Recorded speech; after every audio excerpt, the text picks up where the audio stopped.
Reach into your pocket. That faint buzz when your phone rings. The earbuds in your ears. The car sitting outside. The wind turbine on the hill. And on the other side of the world, the most advanced guided missile ever built. Every one of those things depends on the same handful of obscure metals, with names you have never said out loud. They are called rare earths, and one single country refines around 90% of them. In 2026, that country calmly reminded the entire planet that it can turn the tap off whenever it likes. And here is the truly strange part. These metals are not even rare. This is the politics hiding inside the most important thing you have never thought about. This is politics in everything. Today, rare earths. So what actually are they? Rare earths are a set of 17 elements, sitting in their own quiet row at the bottom of the periodic table.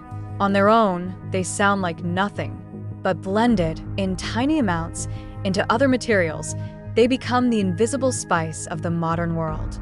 They make the vivid colors glowing on your television. They make the tiny speaker and the vibration motor buzzing in your phone. Above all, a few of them, like neodymium, make magnets. Not fridge magnets, but astonishingly powerful ones, small enough to sit on your fingertip, strong enough to spin the motor of an electric car, a wind turbine, a fighter jet, and steer a missile to its target. If it is modern and it moves or lights up, there is a very good chance a rare earth is hiding inside it. Now, the name is a lie. Rare earths are not actually rare. As engineers and even Elon Musk have pointed out, these elements are scattered all through the Earth's crust, all over the planet, in genuinely enormous quantities. You are probably standing on some right now. So if the raw material is everywhere, why on earth does one country control the supply of it? The answer is the key to this entire story. The power was never in finding these metals. The power is in the thing nobody wants to do, refining them. Because separating rare earths from the rock they are buried in is a genuinely horrible process. The elements cling together, chemically almost identical, and prying them apart takes rivers of acid, enormous amounts of energy, and it leaves behind toxic sludge and often low-level radioactive waste. This is not a clean high-tech lab. It is closer to industrial alchemy, filthy, dangerous, and expensive. And several decades ago, the wealthy Western world took one look at that mess and made a very consequential decision. It decided it would rather not do this at home. Here is the part that should sting. The United States once led this entire industry. A single mine in California, Mountain Pass, was the beating heart of the global rare earth supply. But through the 1990s, tightening environmental rules, the high cost of handling that radioactive residue, one leak into the Mojave Desert, and a flood of much cheaper material from China drove it into the ground. China, meanwhile, embraced the dirty work with cheap labor, looser environmental standards, and a patient, aggressive national strategy. The West thought it had made a smart trade. Let someone else breathe the fumes while we keep the clean, profitable parts. The design, the brand, the software. It felt like winning. It was quietly handing over the off switch to the modern world. Fast forward to today, and the numbers are genuinely staggering. China accounts for roughly 70% of the world's rare earth mining, around 90% of the refining and separation, and an astonishing 93% of the magnets manufactured from them. And in 2026, that valve began to turn. China rolled out a sweeping new system of export controls, and the reach of it is breathtaking. Under the new rules, a company anywhere on Earth needs Chinese approval to export a magnet if it contains even a trace of Chinese origin rare earth or was simply made using Chinese technology. The effects were immediate. The price of key rare earth oxides jumped roughly sixfold in months.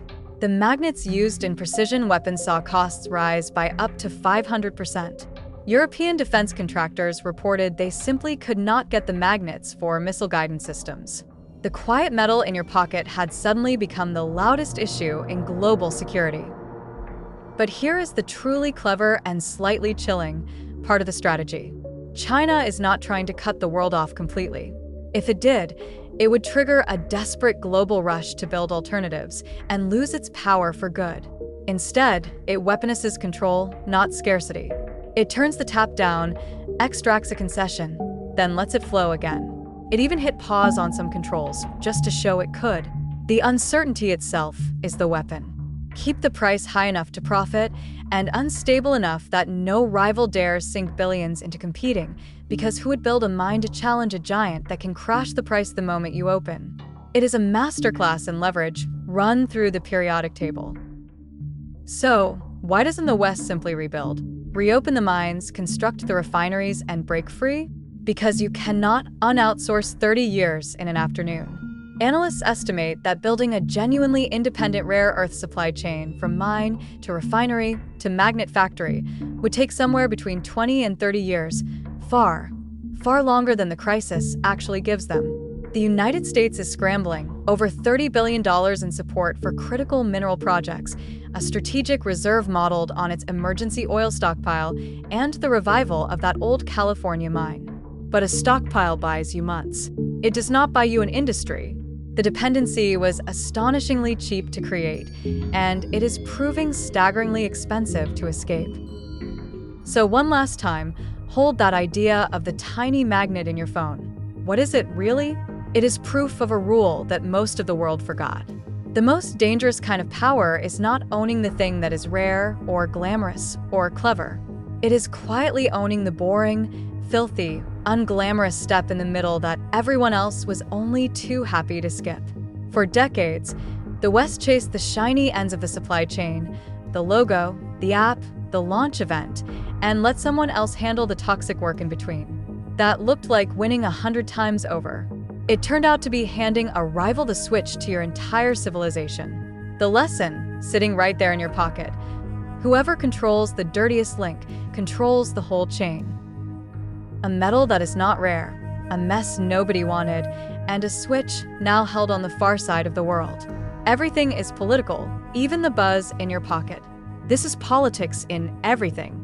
If this changed the way you look at your phone, subscribe and tell us in the comments. Should countries make things at home again? Even the dirty things?